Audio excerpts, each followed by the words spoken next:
जय हिंद दोस्तों, मैं हरीश देवगन स्वागत करता हूं आपका आप ही के channel stock trading by Devgan में। आज के इस वीडियो में हम बात करने वाले हैं इनकम मैनेजमेंट के बारे में। जी हाँ दोस्तों, इनकम मैनेजमेंट क्या है, ये कैसे काम करती है और इसके फायदे क्या क्या हैं, इन सभी चीजों की जानकारी आपको जरूर होनी चाहिए। दोस्तों वीडियो काफी इंटरेस्टिंग होने वाला है, तो इसे एंड तक जरूर देखिएगा। सबसे पहले बात करते हैं इनकम मैनेजमेंट की डेफिनेशन के बारे में। तो इनकम मैनेजमेंट एक ऐसा टूल है जो हमारे मंथली एक्सपेंसेस और सेविंग्स को अच्छे से मैनेज करता है। ऐसा माना जाता है कि ज्यादातर मिडिल क्लास फैमिलीज का खर्चा उनकी टोटल इनकम का 40 to 60% होता है, जिस खर्चे में ग्रोसरी आइटम से लेके इलेक्ट्रिसिटी बिल तक के सारे खर्चे आ जाते हैं। अब वीडियो के मोटिव को समझने से पहले हम एक कॉन्सेप्ट को समझते हैं, जहाँ पहली थ्योरी ये है कि अमीर लोग इनकम मैनेजमेंट की वजह से और अमीर बनते हैं, वहीं गरीब लोग इनकम मैनेजमेंट के अभाव में और गरीब बनते हैं। अगर अमीर व्यक्ति इनकम मैनेजमेंट को छोड़ दे तो एक दिन उसकी सारी सेविंग्स खत्म हो जाएंगी और वो पहले जितना अमीर नहीं रह पाएगा। वहीं अगर गरीब व्यक्ति इनकम मैनेजमेंट को समझने लग जाए तो वो अमीर बन सकता है। चलो इसे और अच्छे से समझ लेते हैं। जहां मंथली 30 से 40 हजार कमाने वाले हम में से कई युवा लोग ऐसे होंगे जिनके पास सेविंग्स के नाम पर कुछ भी नहीं होता। वहीं बात करें अपने बुजुर्गों के बारे में, तो वो पूरे परिवार का खर्चा, बच्चों की पढ़ाई, सारे 30 त्योहार मनाने के बाद भी इतना पैसा बचा कर रखते हैं कि उन पैसों से वो बच्चों की शादी, घर बनवाने जैसे बड़े बड़े काम कर लेते हैं। हम लोगों में और बुजुर्गों में फर्क है तो सिर्फ इनकम मैनेजमेंट का। हम लोग सिर्फ आज के बारे में सोचकर चलते हैं और वो लोग आज के साथ साथ भविष्य का भी सोचकर चलते हैं, ताकि भविष्य में आगे चलकर उन्हें और उनके बच्चों को, मतलब कि हमें किसी भी तरीके की फाइनेंशियल प्रॉब्लम का सामना ना करना पड़े। तो समझे दोस्तों, सेविंग्स क्यों जरूरी है। जो हमारे बुजुर्गों ने हमें दिया है, हमें भी अपने आने वाली पीढ़ी को वो देना होगा। बेटे बेटे मौज कर दी, मौज कर दी, वाह बेटे वाह, अरे वाह शेर तुम तो। अब मैं आपको वो स्ट्रेटजी बताने वाला हूँ जो एक मिडिल क्लास व्यक्ति को इनकम मैनेजमेंट के बिहाफ पर फाइनेंशियली स्टेबल बनाती है। हम मान लेते हैं कि हमारी टोटल इनकम में से 50% इनकम मंथली एक्सपेंसेस में खर्च हो जाती है और बाकी की 50% इनकम को हम सेव कर लेते हैं।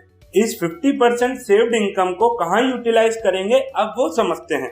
दोस्तों, इस 50% सेविंग को हम 4 पार्ट में इन्वेस्ट करेंगे, जहाँ टोटल इनकम के 20% को हम as a fix deposit save करेंगे, 10% को फेस्टिवल्स के लिए सेव करेंगे, 10% को हम इंश्योरेंस और मेडिकल फैसिलिटीज के लिए इन्वेस्ट करेंगे और बचे हुए 10% को हम स्टॉक मार्केट में इन्वेस्ट करेंगे। अब समझते हैं इससे क्या होगा। तो सबसे पहले बात करते हैं फिक्स डिपॉजिट के बारे में। अपनी इनकम के 20% पैसों को अगर हम हर महीने रेगुलर डिपॉजिट के तौर पर बैंक में डिपॉजिट करवाते हैं तो हमें एक मामूली सा 5% का रिटर्न मिलता है, पर इसमें हमें कोई रिस्क नहीं होता और ये पैसा आज से 20 साल बाद हमें बच्चों की शादी, घर के कंस्ट्रक्शन जैसे बड़े बड़े कामों में साथ देगा।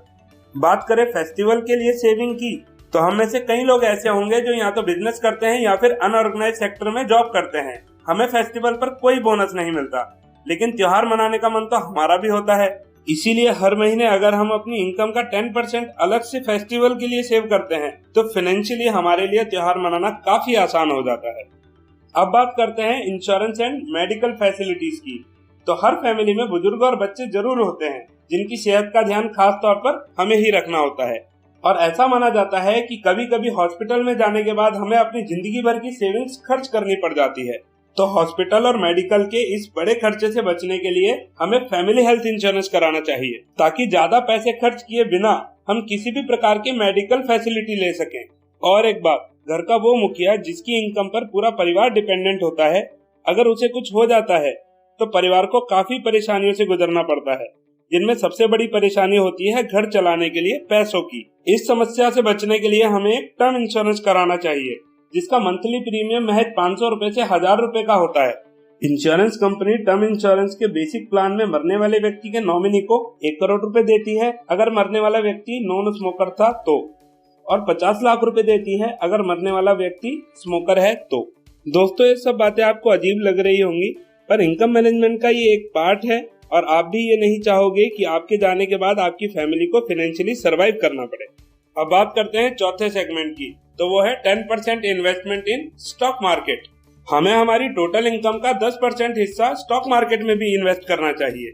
इस इन्वेस्टमेंट से हम न केवल बढ़ती हुई महंगाई पर निजात पा सकते हैं, बल्कि स्टॉक मार्केट में इन्वेस्ट किया हुआ ये पैसा हमें ऐसी पैसिव इनकम जनरेट करके देगा जो शायद हमारी एक्टिव इनकम और बाकी सेविंग से भी कहीं गुना ज्यादा होगी। इसे और अच्छे से समझने के लिए आप हमारा स्ट्रेंथ ऑफ SIP वाला वीडियो देख सकते हैं। तो दोस्तों, इन चारों पॉइंटों को समझने के बाद अगर हम इन्हें अपनी लाइफ में भी यूज करते हैं तो हमारी आने वाली जिंदगी फाइनेंशियल और मेंटल बर्डन से फ्री रह सकती है।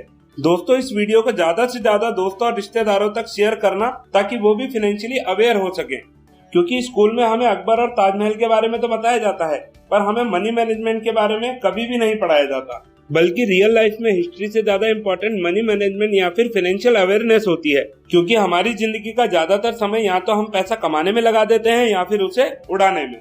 आई होप कि आपको ये वीडियो अच्छा लगा होगा। इसी बात पर आप वीडियो को लाइक और शेयर भी कर दोगे। फिर मिलेंगे एक और अच्छे वीडियो के साथ। धन्यवाद। आपका दिन शुभ रहे।